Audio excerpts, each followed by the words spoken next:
Ces filles avaient un handicap qu'elles n'avaient pas choisi.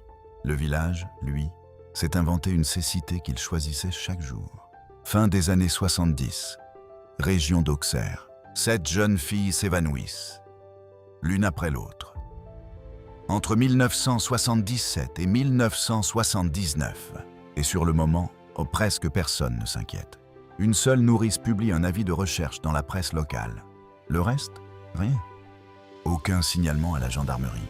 Un seul point commun, c'était des filles de la DAS, des pupilles de l'État, placées, fragiles, certaines handicapées. Et ça, il faut le regarder en face. On ne choisit pas où on est. On ne choisit pas une famille qui abandonne. On ne choisit pas un handicap. On ne choisit pas de finir dans un dossier administratif à la place d'une chambre d'enfant. Elles n'avaient rien décidé de tout ça. Mais il y a pire. L'État les avait prises en charge.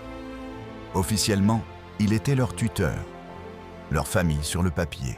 Et quand elles ont disparu, ce tuteur n'a rien vu. Alors qui les protégeait, en vérité? Personne.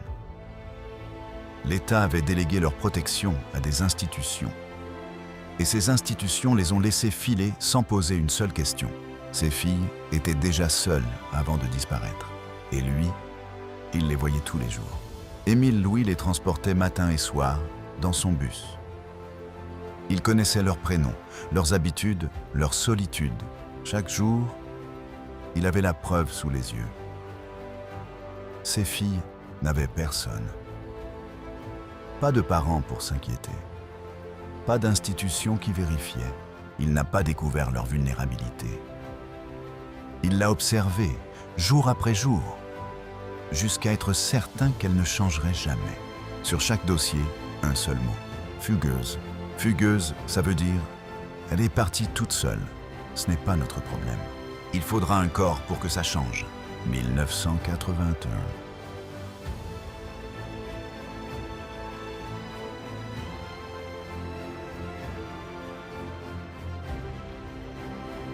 L'enquête tombe sur un gendarme, Christian Jambert. Et très vite, Jambert comprend qu'il n'a pas une disparition isolée entre les mains. Il remonte le fil.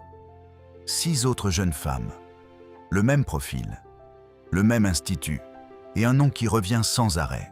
Émile Louis, chauffeur de bus, marié, conseiller municipal. Un homme respectable à qui on serrait la main sur la place du village. 1984. Jambert rédige un rapport. Il y met en cause Émile Louis noir sur blanc. Il l'envoie au parquet d'Auxerre. Le rapport disparaît. Pas classé, pas rejeté avec une explication. Et Gary, il ne sera retrouvé que 12 ans plus tard. Émile Louis, lui, continue sa vie, tranquille. Dites-moi en commentaire ce que vous en pensez, parce que moi, j'ai mon idée. Est-ce que ces filles ont été victimes d'un homme? Ou d'un pays qui avait déjà décidé, à leur naissance, qu'elles ne valaient pas la peine d'être cherchées?